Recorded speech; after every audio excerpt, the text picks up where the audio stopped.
ನಮಸ್ಕಾರ ಸ್ನೇಹಿತರೆ, ನಿಮ್ಮೆಲ್ಲರಿಗೂ ದಿ ನಾಲೆಡ್ಜ್ ಹಬ್ ಜ್ಞಾನ ಕೇಂದ್ರಕ್ಕೆ ಆತ್ಮೀಯವಾದಂತಹ ಸ್ವಾಗತ. ನೀವೆಲ್ಲರೂ ಕೂಡ ತುಂಬಾ ಚೆನ್ನಾಗಿದ್ದೀರಿ ಅಂತ ನಾನು ಭಾವಿಸ್ತೀನಿ. ಚೆನ್ನಾಗಿದ್ದೀವಿ ಅಂತಂದ್ರೆ ನಮ್ಮ ಕುಟುಂಬಗಳ ಜೊತೆ ಆರಾಮಾಗಿದ್ದೀವಿ, ರುಚಿ ರುಚಿಯಾದ ಊಟವನ್ನ ಮಾಡ್ತಾ ಇದ್ದೀವಿ. ಆ ರುಚಿಯಾದ ಊಟವೇ ನಾವು ಚೆನ್ನಾಗಿದ್ದೀವಿ ಅನ್ನೋದ್ರಂತ ದ್ಯೋತಕ. ನಾವು ಮಾಡುವಂತ ರುಚಿಯಾದ ಊಟಕ್ಕೆ ಆ ರುಚಿ ಸಿಗೋದಾದ್ರೂ ಎಲ್ಲಿಂದ? ನಮಗೆ ತಟ್ಟಂತ ಹೊಳೆಯುವಂತ ವಸ್ತು ಉಪ್ಪು. ಉಪ್ಪು ನಮ್ಮ ಜೀವನದ ಅವಿಭಾಜ್ಯ ಅಂಗ. ಆ ಕಾರಣದಿಂದಲೇ ನಮ್ಮ ಪೂರ್ವಿಕರು ಉಪ್ಪಿನ ಬಗ್ಗೆ ಹಲವಾರು ಗಾದೆಗಳನ್ನ ಸೃಷ್ಟಿ ಮಾಡಿದ್ದಾರೆ. ಉಪ್ಪಿನ ಋಣ ಮುಪ್ಪಿನ ತನಕ, ಉಪ್ಪು ತಿಂದವನು ನೀರು ಕುಡಿಯಲೇಬೇಕು, ಉಪ್ಪಿಗಿಂತ ರುಚಿ ಇಲ್ಲ, ತಾಯಿಗಿಂತ ಬಂಧುವಿಲ್ಲ. ಸೊ ಹೀಗೆ ಹಲವಾರು ಗಾದೆಗಳನ್ನ ನಮ್ಮ ಪೂರ್ವಿಕರು ಉಪ್ಪಿನ ಮೇಲೆ ಕಟ್ಟಿದ್ದಾರೆ. ಅದಕ್ಕೆ ಕಾರಣ ಆ ಉಪ್ಪಿಗಿರುವಂತಹ ಮಹತ್ವ. ಈ ಉಪ್ಪಿನ ಮೂಲ ಯಾವುದು? ನಮಗೆಲ್ಲರೂ ತಿಳಿದಿರುವ ಹಾಗೆ ಸಾಗರ. ಸಾಗರವೇ ಉಪ್ಪಿನ ಮೂಲ. ಈಗೊಂಥರ ಯೋಚನೆ ಮಾಡೋಣ. ಇದ್ದಕ್ಕಿದ್ದಂತೆಯೇ ಸಾಗರದಲ್ಲಿರ್ತಕ್ಕಂಥ ಎಲ್ಲಾ ಉಪ್ಪು ಕಣ್ಮರೆ ಆಯಿತು ಅಂತಾದ್ರೆ ಏನಾಗಬಹುದು? ಸಾಗರ ಜೀವಿಗಳ ಸರ್ವನಾಶ. ಸಮುದ್ರದ ನೀರಿನಲ್ಲಿ ಉಪ್ಪು ಕಣ್ಮರೆ ಆಯಿತು ಅಂತಂದ್ರೆ ಕೆಲವೇ ಗಂಟೆಗಳಲ್ಲಿ ಅದರಲ್ಲಿರ್ತಕ್ಕಂಥ ಮೀನಿನ ದೇಹಗಳು ಊದೋದಕ್ಕೆ ಶುರುವಾಗುತ್ತೆ. ಉತ್ತಾ ಸ್ವಲ್ಪ ಹೊತ್ತಿನಲ್ಲಿಯೇ ಒಡೆದು ಮೀನುಗಳೆಲ್ಲವೂ ಕೂಡ ಸಾಯೋದಕ್ಕೆ ಶುರುವಾಗುತ್ತೆ. ಸಮುದ್ರದ ಅರ್ಧಕ್ಕರ್ಧಷ್ಟು ಮೀನುಗಳು ಹೀಗೆಯೇ ಸಾವನ್ನಪ್ಪುತ್ತವೆ. ಹೀಗೆ ಸಾವನ್ನಪ್ಪದಂತಹ ಮೀನುಗಳು ಕೊಳೆಯೋದಿಲ್ಲ, ಅದ್ರ ಬದಲಾಗಿ ಸಾಗರದ ತಳವನ್ನ ಸೇರುತ್ತೆ. ಕಾರಣ, ಈ ಶವಗಳನ್ನ ಡಿಕಂಪೋಸ್ ಮಾಡಬೇಕಾಗಿದ್ದಂತಹ ಬ್ಯಾಕ್ಟೀರಿಯಾಗಳು ಕೂಡ ಉಪ್ಪಿಲ್ಲದೆ ಸತ್ತೋಗಿರುತ್ತೆ. ಭೂಮಿಯ ತುಂಬಾ ಭೂಕಂಪಗಳು ಉಂಟಾಗುತ್ತೆ, ಜ್ವಾಲಾಮುಖಿಗಳು ಸ್ಫೋಟಗೊಳ್ಳುತ್ತೆ. ಸಮುದ್ರದ 1 ಲೀಟರ್ ನೀರಿನಲ್ಲಿ ಸುಮಾರು 35 ಗ್ರಾಂನಷ್ಟು ಉಪ್ಪು ಕರಗಿದ ರೂಪದಲ್ಲಿರುತ್ತೆ. ಸಮುದ್ರ ಸಾಗರಗಳ ಎಲ್ಲಾ ಒಟ್ಟಾರೆ ನೀರನ್ನ ಶೇಖರಿಸಿ ಅದರಲ್ಲಿರ್ತಕ್ಕಂಥ ಉಪ್ಪಿನ ತೂಕವನ್ನ ನಾವು ತೂಕ ಮಾಡೋದು ನಿಜವಾಗ್ಲೂ ಕಷ್ಟದ ವಿಚಾರ. ಇಷ್ಟು ಪ್ರಮಾಣದ ಉಪ್ಪು ಇದ್ದಕ್ಕಿದ್ದಂತೆ ಕಣ್ಮರೆ ಆಯಿತು ಅಂದ್ರೆ ಭೂಮಿಯ ಮೇಲಿನ ತೂಕ ತುಂಬಾ ಕಡಿಮೆ ಆಗುತ್ತೆ. ಈ ಕಾರಣದಿಂದ ಭೂಮಿಯ ತುಂಬಾ ಭೂಕಂಪಗಳು ಉಂಟಾಗುತ್ತೆ. ಸಮುದ್ರದ ಆಳದಲ್ಲಿರುವಂತಹ, ಭೂಮಿಯ ಮೇಲಿರುವಂತಹ ಹಲವಾರು ಅಗ್ನಿಪರ್ವತಗಳು ಸ್ಫೋಟಗೊಳ್ಳುತ್ತೆ. ಭೂಕಂಪಗಳು, ಅಗ್ನಿಪರ್ವತಗಳ ಸ್ಫೋಟದಿಂದ ಇಡೀ ಭೂಮಿ ಅಲ್ಲೋಲ ಕಲ್ಲೋಲವಾಗುತ್ತೆ. ಸೃಷ್ಟಿಯಾಗುತ್ತವೆ ಹಿಂದೆಂದೂ ಕಾಣದಂತಹ ಬೃಹತ್ತಾದ ಅಲೆಗಳು. ಸಮುದ್ರದ ನೀರಿನ ತೂಕ ಜಾಸ್ತಿ. ಸಿಹಿ ನೀರಿಗಿಂತ ಜಾಸ್ತಿ ಸಾಂದ್ರತೆಯನ್ನು ಹೊಂದಿರತಕ್ಕಂಥ ಸಮುದ್ರದ ನೀರು ಜಾಸ್ತಿ ತೂಕವನ್ನು ಹೊಂದಿರುತ್ತೆ. ಆದ್ರಿಂದಲೇ ಸಿಹಿ ನೀರನ್ನೇ ಹೊಂದಿರತಕ್ಕಂತಹ ನೀರ್ಗಲ್ಲುಗಳು, ದೊಡ್ಡದಾದಂತಹ ಹಿಮಬಂಡೆಗಳು ನೀರಿನ ಮೇಲೆ ತೇಲ್ತಾ ಇರುತ್ತೆ. ಒಂದು ವೇಳೆ ಸಮುದ್ರದ ನೀರಿನಲ್ಲಿರ್ತಕ್ಕಂತಹ ಉಪ್ಪಿನ ಅಂಶ ಪೂರ್ತಿ ಕಣ್ಮರೆ ಆಯಿತು ಅಂದ್ರೆ ಈ ಬೃಹತ್ತಾದ ನೀರ್ಗಲ್ಲುಗಳು ಸಮುದ್ರದ ನೀರಿನಲ್ಲಿ ಮುಳುಗೋದಕ್ಕೆ ಶುರುವಾಗುತ್ತೆ. ಅಂಟಾರ್ಟಿಕವೂ ಸಹ ಸುಮಾರು 10 ಸೆಂಟಿಮೀಟರ್ನಷ್ಟು ಸಮುದ್ರದ ನೀರಿನೊಳಗಡೆ ಮುಳುಗುತ್ತೆ. ಈ ಕಾರಣದಿಂದಾಗಿ ಸಮುದ್ರದ ಮಟ್ಟ ಹಿಂದೆಂದೂ ಕಾಣದಷ್ಟು ದೊಡ್ಡ ಮಟ್ಟಿಗೆ ಹೆಚ್ಚಾಗುತ್ತೆ. ಇದು ಬೃಹತ್ತಾದ ಅಲೆಗಳನ್ನ ಸೃಷ್ಟಿ ಮಾಡಿ ಸುನಾಮಿಗೂ ಕೂಡ ಕಾರಣವಾಗುತ್ತೆ. ಸಮುದ್ರದ ನೀರಿನಲ್ಲಿನ ಉಪ್ಪು ಕಣ್ಮರೆಯಾದ ಕೆಲವೇ ಗಂಟೆಗಳೊಳಗಡೆ ಭೂಮಿಯ ಬಹುಪಾಲು ಜಾಗಗಳಲ್ಲಿ ಸುನಾಮಿ ಉಂಟಾಗುತ್ತೆ. ಉಸಿರಾಡಲು ಗಾಳಿಯೇ ಸಿಗದೆ ಹಲವಾರು ಜೀವಿಗಳು ಸತ್ತು ಹೋಗುತ್ತೆ. ಹೌದು, ಸಾಮಾನ್ಯವಾಗಿ ನಮಗೆ ಗೊತ್ತಿರೋ ಹಾಗೆ ಆಮ್ಲಜನಕವನ್ನ, ಆಕ್ಸಿಜನ್ ಅನ್ನ ಉತ್ಪಾದನೆ ಮಾಡುವಂಥದ್ದು ಮರಗಿಡಗಳು. ಆದರೆ ಸಮುದ್ರ ಕೂಡ ಭೂಮಿಯ ಮೇಲೆ ಉತ್ಪಾದನೆ ಆಗುವಂತ ಅರ್ಧದಷ್ಟು ಆಮ್ಲಜನಕ, ಆಕ್ಸಿಜನ್ ಅನ್ನ ಉತ್ಪಾದನೆ ಮಾಡುತ್ತೆ ಅನ್ನೋದು ನಮ್ಮೆಷ್ಟೋ ಜನಕ್ಕೆ ಗೊತ್ತೇ ಇರಲ್ಲ. ಸಮುದ್ರದಲ್ಲಿರ್ತಕ್ಕಂತಹ ಪಾಚಿ ಅಂದ್ರೆ ಆಲ್ಗೆ, ಈ ಆಲ್ಗೆ ಭೂಮಿಗೆ ಬೇಕಾದಂತಹ ಅರ್ಧದಷ್ಟು ಆಮ್ಲಜನಕವನ್ನ ಉತ್ಪಾದನೆ ಮಾಡುತ್ತೆ. ಸಮುದ್ರದ ಉಪ್ಪು ನೀರಿನ ಅಂಶ ಈ ಆಲ್ಗೆಗಳಿಗೂ ಕೂಡ ಜೀವನಾಧಾರ.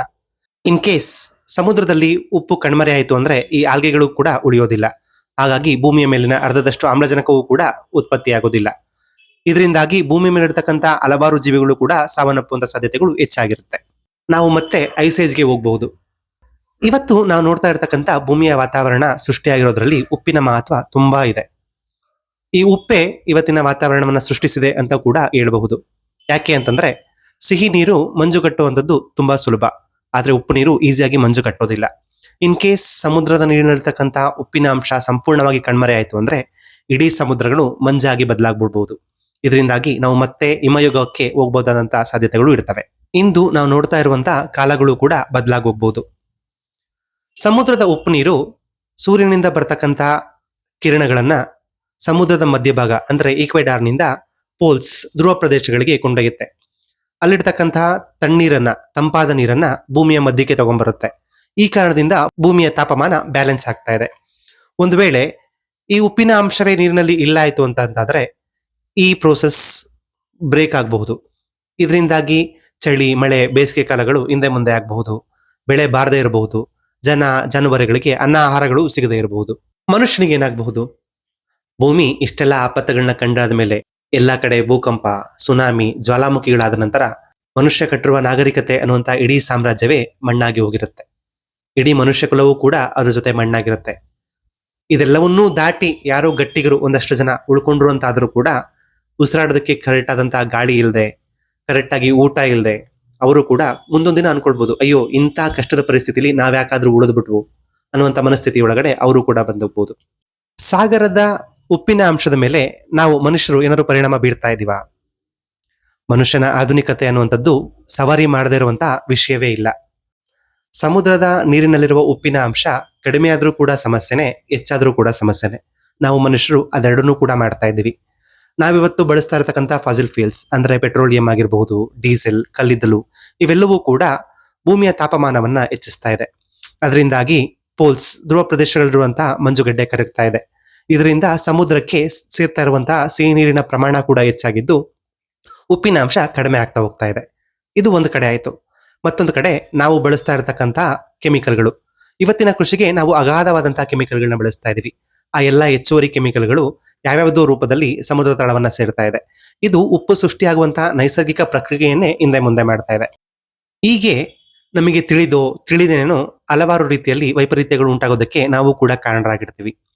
ಯಾರಾದ್ರೂ ಈಗ ಹೇಳಿದಾಗ, ಅಯ್ಯೋ ನನ್ನೊಬ್ನಿಂದ ಏನ್ ಸಾಧ್ಯ, ನಾನೊಬ್ನೇ ಏನ್ ಮಾಡಬಹುದು ಅನ್ನುವಂಥ ಪ್ರಶ್ನೆಗಳು ನಮ್ಮ ಮನಸ್ಸೊಳಗಡೆ ಮೂಡಬಹುದು. ಎಸ್, ಒಬ್ರಿಂದ ಏನು ಮಾಡಕ್ ಸಾಧ್ಯ ಇಲ್ಲ, ಆದ್ರೆ ನಾವು ಏನಾಗ್ತದೆ ಅಂತ ತಿಳ್ಕೊಳ್ಬಹುದು. ಅದರಿಂದ ಆಗುವಂತ ಸಮಸ್ಯೆಗಳೇನು ಅನ್ನೋದನ್ನ ಅರ್ಥ ಮಾಡ್ಕೊಳ್ಬಹುದು. ಅಂತ ಸಮಸ್ಯೆಗಳನ್ನ ಉಂಟು ಮಾಡ್ತಾ ಇರುವಂತಹ ವಸ್ತುಗಳ ಬಳಕೆಯನ್ನ ನಿಲ್ಲಿಸಬಹುದು ಅಥವಾ ಕಡಿಮೆ ಕೂಡ ಮಾಡಬಹುದು. ಯಾರೋ ಒಬ್ರೋ ಇಬ್ರೋ ಅದನ್ನ ನೋಡಿ ನಮ್ಮನ್ನ ಫಾಲೋ ಮಾಡೋದಕ್ಕೆ ಶುರು ಮಾಡ್ತಾರೆ ಅನ್ನೋದಾದ್ರೆ ಅದು ನಿಜವಾಗ್ಲೂ ಒಂದು ಮಟ್ಟದ ಕೊಡುಗೆ ಆಗಿರುತ್ತೆ. ನೀವು ಇಲ್ಲಿವರೆಗೂ ಕೂಡ ಈ ವಿಡಿಯೋ ನೋಡ್ತಾ ಇದ್ದೀರಿ ಅನ್ನೋದಾದ್ರೆ ನಿಮ್ಮ ಜ್ಞಾನದ ಹಸಿವಿಗೆ ನಾನು ಧನ್ಯವಾದ ನೀಡಲೇಬೇಕು. ಕಲಿಕೆಗೆ ಪ್ರಾರಂಭ ಮಾತ್ರ ಇರುತ್ತೆ, ಕೊನೆ ಮುಟ್ಟೋದು ನಾವುಗಳಷ್ಟೇ. ಈ ಕಲಿಕೆಯ ಪಯಣ ಹೀಗೆ ಸಾಗ್ತಾನೆ ಇರಲಿ. ಈ ಕಲಿಕೆಯ ಪ್ರಯಾಣದಲ್ಲಿ ಕೊನೆಯವರೆಗೂ ಜೊತೆಯಾಗಿ ಸಾಗೋಣ. ಧನ್ಯವಾದಗಳು.